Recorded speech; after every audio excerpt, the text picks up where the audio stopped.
All right, this is another episode of Meat Unshackled. We are taking a deep dive into the Florida market. As we all know, cannabis manufacturing nationwide is an absolute mess. There's all sorts of deals being structured this way and that way. There have been for 10 years. There probably will be enough for another 10 years. And then even after that, you can be able to use that knowledge and that skill that you gained and acquired as to how to navigate these unique structures into international waters, because those barriers will exist for another 20, 30 years. It's one of the fun things about the cannabis industry. But I'm pleased to be joined by three absolute experts, because we're going to take a close look at Florida for 20 minutes here, because I believe it is a huge opportunity, and we have some juggernauts here to talk about Florida and what's happening in Florida, the unique market structure, licensing structure, regulatory structure in Florida that creates these unique opportunities for brands to work with partners out there. But first of all, let me have them introduce themselves. Co-moderator, absolute expert on everything and anything, anywhere, anytime that ever has been and ever will be. Sergio. Thank you. Sergio. Woo! No, I appreciate it, Dimitri. Florida is a very interesting market. I've worked in Florida for several years. Introduce yourself first. Yeah, my name is Sergio. I work in licensing, obtaining new licenses in new markets. Your company name? Collateral Base is the name of the company that I work with. So we started working in Florida for a while, and they recently announced winners, and luckily we were one of the winners in Florida. So that was, it took a long time, many years. Excellent. So, sir, we'll let Raul introduce himself. Just a quick introduction, first of all. We'll get into the details in a second. All right, well, I'm Raul Molina. We actually have a license in Florida, so I am the Chief Operations Officer at Mint Cannabis, and just kind of happy to be hanging out with you guys that are some of the smartest guys I know. So, oh, stop, Raul. But we really appreciate Raul. Colton? My name is Colton Griffin. I'm the CEO of Flourish Software. So we're a software provider in the cannabis industry. We work with cultivation, manufacturing, distribution, and retail point of sale. We've worked in the Florida market since 2017, really powering Certera Wellness and their growth. They're one of the largest private companies operating in the state. Excited to share knowledge from that state and draw on that experience from what we do around the country. And since you've been in the Florida market longer than these gentlemen, although these gentlemen are absolute experts here, so careful what you say because they know a lot. Tell us about the nuances of the Florida market since you started, and what you find it, how you find it differently based on the licensing structure, the regulatory structure, than the other markets that you've worked in. Two things. First, get a little closer. Two things. First, this is the only state where you're not allowed to sell to other operators in a general sense. So everything on your retail store shelf is something that you made. And it really, this forced vertical integration is just really unique in that, you're making the entire product suite that you're selling. So you have to become an expert in manufacturing and then procure brands and differentiation on your shelf to do it. It's a medical market. So every product that you're manufacturing is actually manufactured for a specific route of administration and has a milligram limit other than the whole flower, which you're dispensing just as flower. And so there's a whole interesting dispensation medical element to the manufacturing of the products. I would say that another thing that's really interesting is that we just implemented a new track and trace system. So it's a multi-billion-dollar market, 10 years running like clockwork. And then this year, the state decided to turn on a track and trace system. And it's been quite I can go into that if we want to talk about it more here. It's been quite an interesting, I think, adjustment for a lot of operators and might resonate with me to have an Arizona, it's kind of a parallel to Arizona not operating with a track and trace system. And then going to one. And I'll let Raul answer this question, or Sergio. Is Florida the only state that has true vertical regulatory supply chain integration? Yes, 100%. So it's the only one. You have to grow your own. You have to manufacture your own. You have to have your own brands. In order to get a variety on the shelf, you have to attract brands from outside the state that want to participate with you in Florida. So it is a little bit different. You have to be a good cultivator. You have to be a good manufacturer. The better your products are, the better you're going to be as far as the retail end. So it's really dependent on what your ecosystem and what you're able to do, different than anywhere else where you can kind of rely on the rest of the market to create good products and be able to lean on other brands that are participating in those different states. But Florida is definitely a true vertical. And the Mint is just starting their medical development of their enterprise, of your enterprise in We are. Florida. We took over Florida. We took over 14 stores from Columbia Care. We did that 2 weeks ago. So we were lucky enough to come in at a point where we didn't have to Congratulations. where we didn't have to do any changing or transacting. We're used to doing metrics in other states, so it was pretty easy for us to kind of jump in and not have to deal with the changing from no tracking to now what they're doing now. Yeah. So it's been a pretty easy change for us. And for the Mint, which we know is known nationwide for its customer service. And when I say that, I mean customer choice. You guys are really good at making sure you have a good customer experience. You always welcome in new brands and such. This model, what kind of unique challenges does it present to you, and adjustments that you have to make? I mean, how are you going to manufacture everybody's product? We had to go out and we had to find a good cultivation partner. We ended up going with Shango. So shout out to Brandon and everybody at Shango. We think we're going to have a great product out there. We're going to be able to do a lot. But the other thing is, coming to events like this, and being able to talk to other vendors and other brands that are operating in other states. Obviously, the better the brand and the more notoriety it has, the better it is for us in Florida.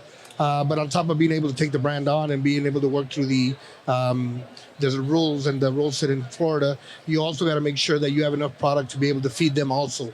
So this isn't a just come on down and all of a sudden more product is going to appear from somewhere. You have to grow your own. You have to make your own. So if we do bring a brand into Florida, we have to make sure we have enough raw material or whatever they may need for them to be able to produce their products also. So it's a little bit locked down on how much your canopy is and how much space and how much raw material and how much flower and everything else that you have.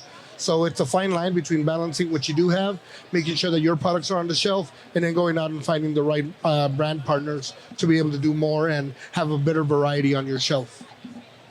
What are the types of products allowed in Florida currently under the current legislation?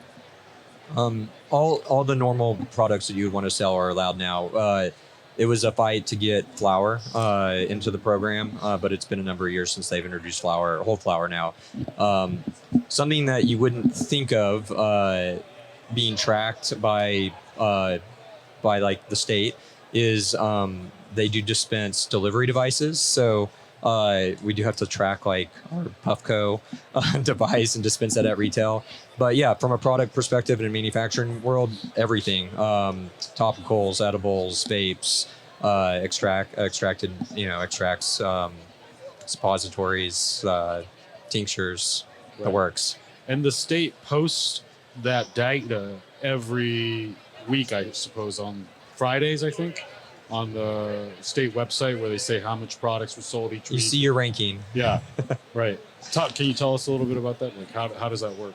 What do they talk? What do they show you? So in Florida, when we do a retail sale, we dispense against the patient's recommendation. It's basically a prescription. So the state has visibility to exactly who's bought what and how much has been bought. And so, yeah, they report on the milligrams sold, both the high THC and CBD. And what have you guys seen? Because we're talking here about manufacturing and producing. So post cultivation, with these manufacturing product types, we're talking anything from pre-roll up to beverages, suppositories, whatever you call it. What are some of the most popular manufactured products in Florida as product categories, and then brands? What are some of those popular brands? You might have a better answer to that. Well, as far as brands, every single outfit out there has their own brands, and they don't really share shelf in any of the other license holders. So whenever, let's say, somebody goes out there, I'll use Stizzy. They're going in with their own license now, but If they were to make a deal with somebody out in Florida, they would only be with them. So if they made a deal with us, they would only be in Mint. If they did a deal with Trulieve, they would only be in Trulieve. So the variety of products is going to depend on who you can attract. And so kind of everybody's kind of chasing some of the bigger, better product, better brands to be able to make sure that when they come into the market, there's already a demand for them. The higher the notoriety of the brand name, the better it's going to be for you having it on your shelf. And the more easy it is to be able to stop making some of your own products so that they have enough raw material to make their products. Yeah, that's definitely unique. Being able to, we're used to in most states being able to buy your product at any retailer, around the state. But yeah, having that lockdown and that portfolio of brands is super interesting. I think that what you talked about, the S&OP process and making sure that you're truly planning and forecasting appropriately, because you don't really have the ability to go and just source flower and you have to keep your shelf full. It's all you. So there's a lot of discipline in the planning process that I think that's just forced because of the forced verticals.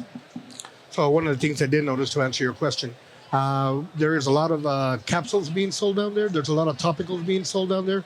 A lot of people do take it still as a medical market. So there's a lot of items like in several of our stores, and the capsules make up 25% of the sales in that store. Okay, that's crazy. In Phoenix and Arizona, it's probably 3%, even probably less at some of our other stores. So just the difference in the type of products that the people are searching and looking for. The all-in-ones do very great over there. Good flour will fly off your shelf. Bad flour, you'll still sell it, but not going to sell as much of it. But it's a fine line between determining what people want and what the market's demanding and what you are able to produce. What do you see as the best opportunities? Beverages, vapes, packaged flour, pre-rolls. For companies that are producing their products in other states to come to Florida, where do you see the best opportunities? I think the best opportunity is so that you don't actually don't do an exclusive deal with anybody. So if you're going to go deal, you're going to make unless it's Trulieve. I mean, I would make an exclusive deal with Trulieve. They got 160% of the stores and 40% of the market. I would make an exclusive deal with the Mint. I would do an exclusive deal with the Mint too. But if you actually, we don't mind. We would share. We don't have enough material or we don't have enough raw material yet in order to be able to source everybody. So if somebody would come into town, and I'll just use somebody who is the type of people we'd chase. If a Jeter's came into town, we'd be willing to do a deal with Jeter's, and we wouldn't even mind if they did a second deal with Trulieve. So if you are a brand, your biggest asset's going to be not locking yourself down to one single operator, because if you do that and it's not a good operator or they don't have enough raw materials for you, you're going to end up failing in that state. And everybody knows that a first launch always does whatever it does depending on your effort. But a relaunch is always an uphill battle and something that you're going to have a much harder time with. I got you, baby. Okay, thank you. Okay. And you want a follow-up question on that? And my follow-up question over here is going to be, I want to hear about failures you've seen over the last 8 years. I wanted to point out that it's interesting, as you said, it's still a medical market, so you're seeing product type differences. Do you think that will change when adult use passes in Florida? Because, eventually it will pass, right? Eventually. Maybe never.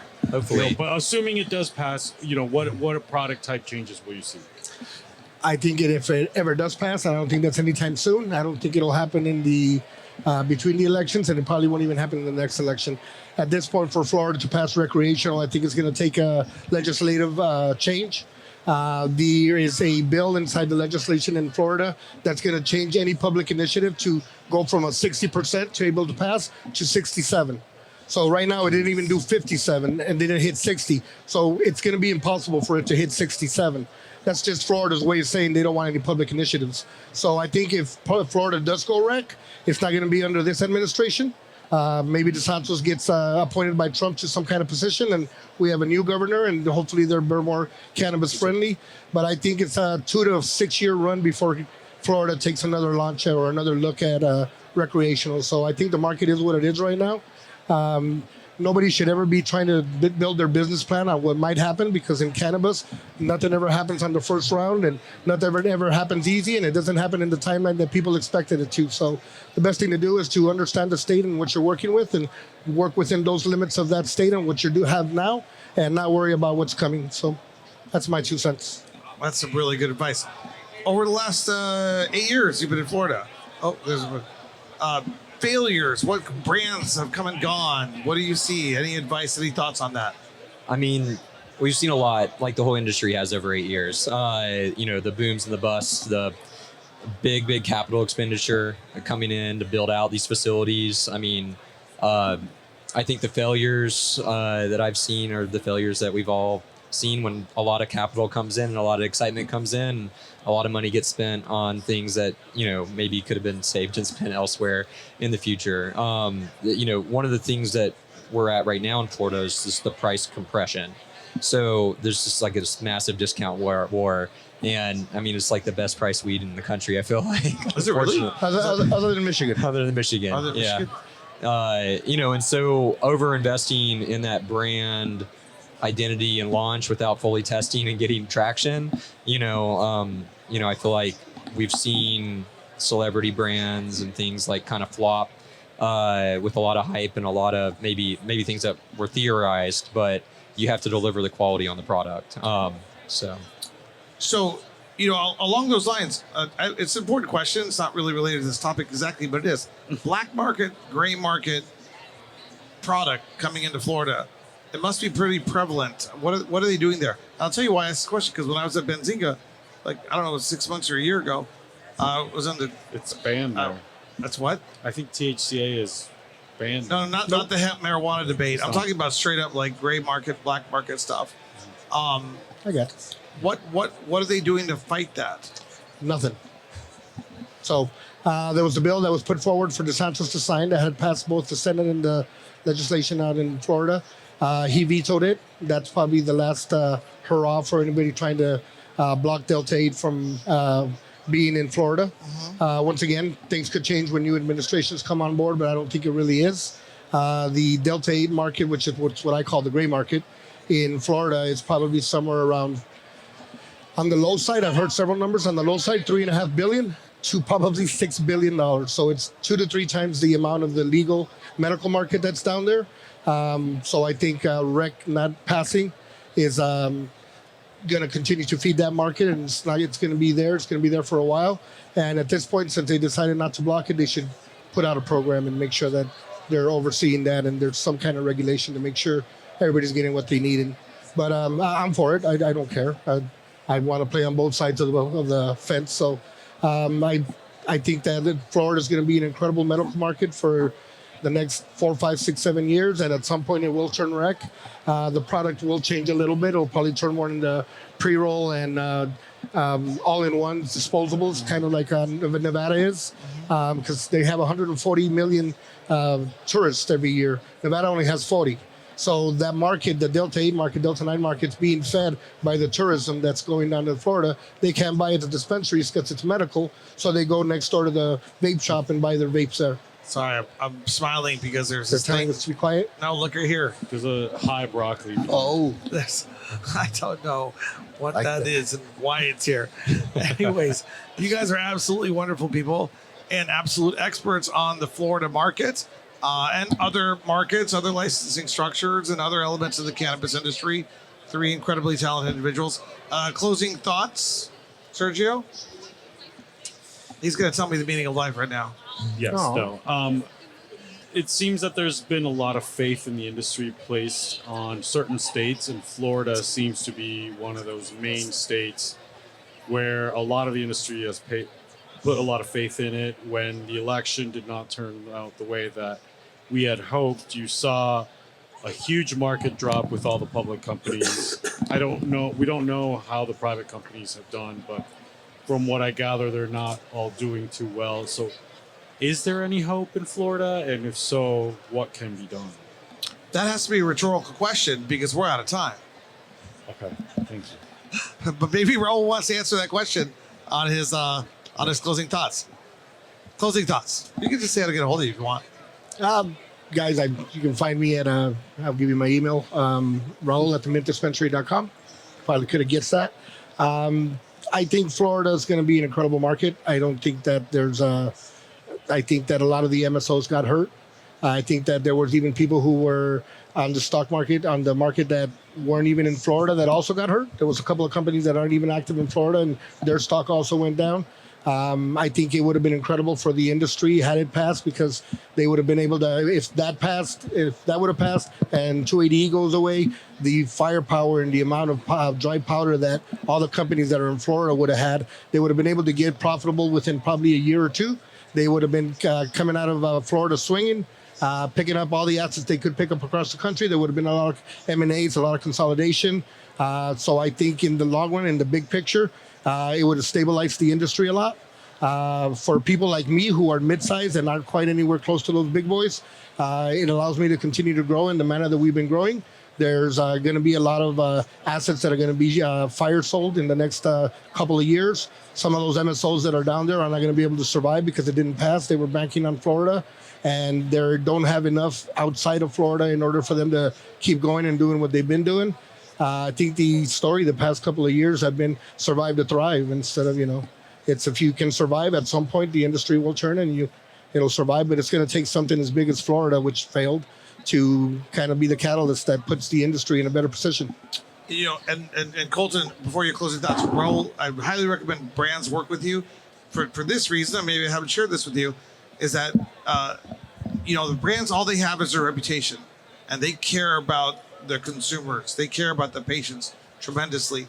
And the Mint, as a retailer, you guys are a retailer that also cares about the consumer experience and your reputation. You're not Costco.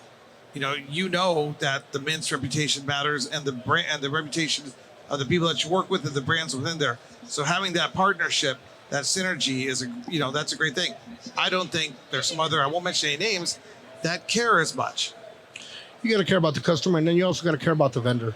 There's a lot of vendors out there that are struggling. If you create a win-win situation with them where you give them enough data and enough of what you're selling, when it's selling, how it's selling, on special, not on special, at regular price, if you give them enough data, they're able to plan better and hopefully design their sales and their promotions in a manner where they can be successful too. I think one of the biggest things out there is the lack of information. A lot of retailers don't share their information with the vendors, and the vendors don't know where they sit even within that store. And the vendors, if they're working with 10 different retailers in a certain state, then they got to look at each certain vendor and how their product is selling inside that store so that they're able to make sure that they're profitable. So I think the lack of information and the sharing of information needs to be better for everybody to improve their sales and their margins. Excellent. Colton, closing thoughts. I think Florida's an incredible market. It's long-term going to be a phenomenal opportunity for people to make great money, and there's clearly a demand. Forced verticals means you own your own destiny. So if you want to be successful, you have to have discipline and systems and structure and make data-driven decisions on what you're doing. And it's just fundamental. And it's been incredible watching, our customer go from 2 to 45 stores, build, a 3-shift manufacturing plant, large scale cultivation, figuring out how to grow flower in Florida, which is different than growing flower in other places, and crush it. So, and I agree, the customer's number one. You have to know who you're selling to. This is watching him play like a kid over there with that flicker later. Oh, I have ADD. Sorry, guys. I got to be doing something. Colton, I appreciate you. Well, you're just getting to know me, but I look forward to getting to know you a lot better. And Raul, thank you again always. Sergio, thank you again always. This has been another episode of Meet Unshackled here at MJ BizCon 2024.